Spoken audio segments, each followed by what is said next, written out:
नमस्कार, जय माता दी। मैं हूँ आपकी अपनी लाइफ डिज़ाइनर जीतू आचार्य। घट स्थापना कैसे करें, ये कलश स्थापना कैसे करें, जो वेदी है वो उसे कैसे बीजें, जवारे कैसे बोएं, ये बहुत विधि विधान होता है।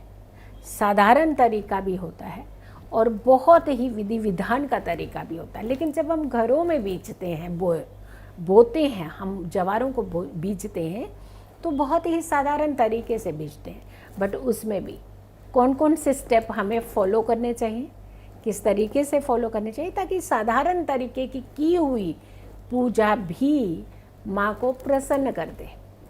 शारदीय नवरात्रि 15 अक्टूबर को प्रथमा तिथि के साथ, घट स्थापना के साथ और जवारे बीजने के साथ शुरू हो जाती है। माँ शैलपुत्री का पहला दिन होता है। प्रथम देवी माँ शैलपुत्री होती है, यानी प्रथम स्वरूप की बात करते हैं।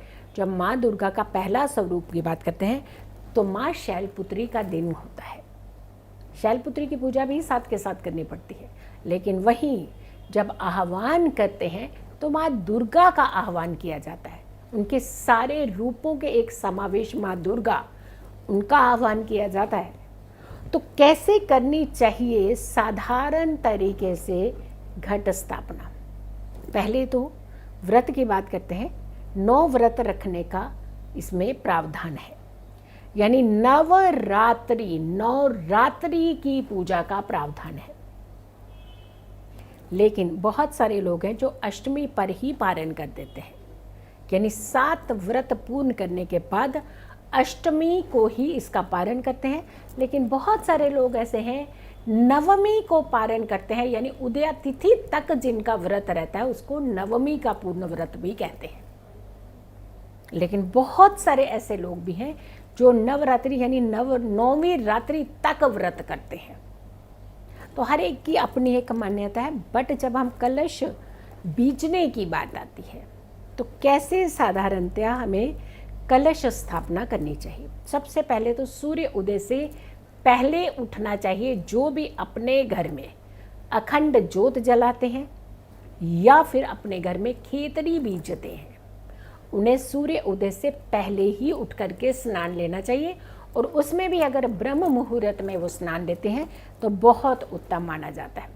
लेकिन जब हम बीजने की बात करते हैं, कलश स्थापित करने की बात करते हैं, तो उसमें शुभ मुहूर्त को खास करके देखा जाता है, जो कि हम ऑलरेडी अपनी वीडियो में बता चुके हैं। एक वीडियो हम डाल चुके हैं कि शुभ मुहूर्त कौन सा होगा जब आप अपने घर में खेतरी बीजेंगे, जवारे बीजेंगे।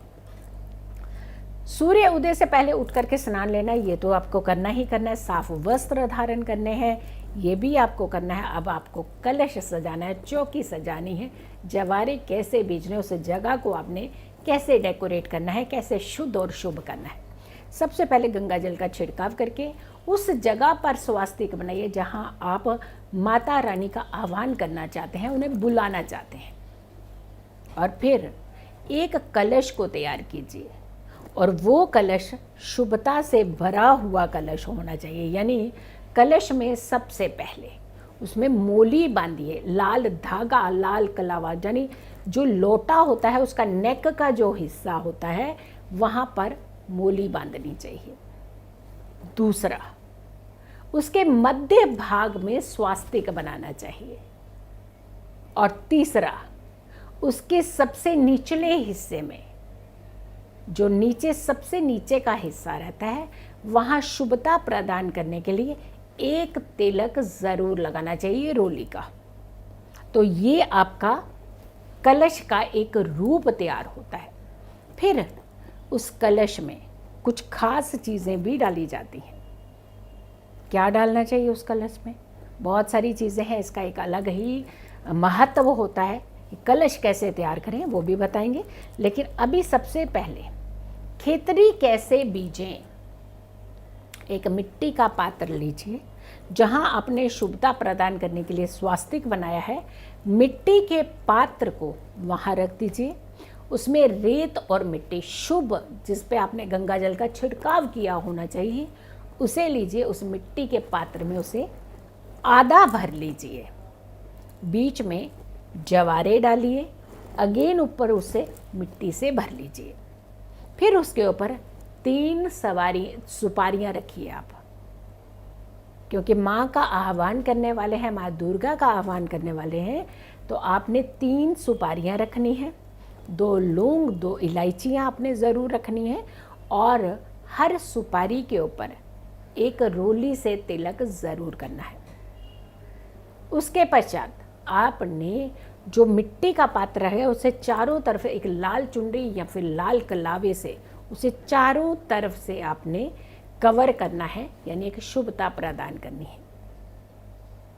उसके बाद आम के पत्तों से बीजे हुए जवारों को ढक दीजिए। हाँ, थोड़ा गंगा जल का इसमें छिड़काव ज़रूर कीजिएगा ताकि थोड़े से वो भीग जाए, और उसे पत्तों के साथ ढक दीजिएगा।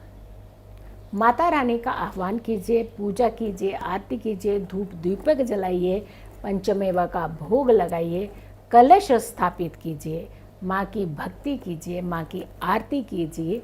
ये सारे विधि विधान से शुभता और शुद्धता प्रदान कीजिए, और घर के वातावरण को एकदम शुद्ध रखिए, साफ रखिए। शुद्ध और साफ कैसे रखा जाता है? बुरे विचार नहीं होने चाहिए, किसी को अपशब्द नहीं करने चाहिए, किसी से ईर्ष्या नहीं करनी चाहिए, व्रत के नियमों का पालन करना चाहिए, घर में शुभता का पालन करना चाहिए, और घर में हर महिला को आदर देना चाहिए, बड़े बुजुर्गों का सम्मान करना चाहिए। वो घर शुद्ध भी होता है और वो घर शुभ भी होता है। जहाँ शुद्धता और जहाँ शुभता, वहीं माँ का ढेरों आशीर्वाद। यानी ये शारदीय नवरात्रि आपके जीवन में खूब सारी खुशियाँ और तरक्की लाए। कैसे बीजने हैं जवारे, बहुत साधारण विधि से हमने आपको बताया। इस वीडियो को आप बहुत सारे लोगों तक ज़रूर पहुंचाइएगा। अगर आपने मेरे चैनल को सब्सक्राइब नहीं किया है तो ज़रूर कीजिए, वीडियो शेयर कीजिए, और मेरी आने वाली हर वीडियो को ज़रूर देखिए। दिन और रात दोनों समय की पूजा ज़रूर कीजिएगा, क्योंकि जितना महत्व सुबह की पूजा का रहता है उससे कई गुना ज़्यादा महत्व रहता है रात्रि की पूजा का। तो बहुत ही विधि विधान से, शुभ विचारों से और बहुत अच्छे भाव के साथ आप माता रानी की आराधना कीजिए। माँ ढेरों खुशियाँ आपके जीवन में देगी। सो वीडियो को ज़्यादा से ज़्यादा लोगों तक ज़रूर पहुँचाइए। मेरी आने वाली हर वीडियो को ज़रूर देखें। तब तक के लिए नमस्कार, जय माता दी।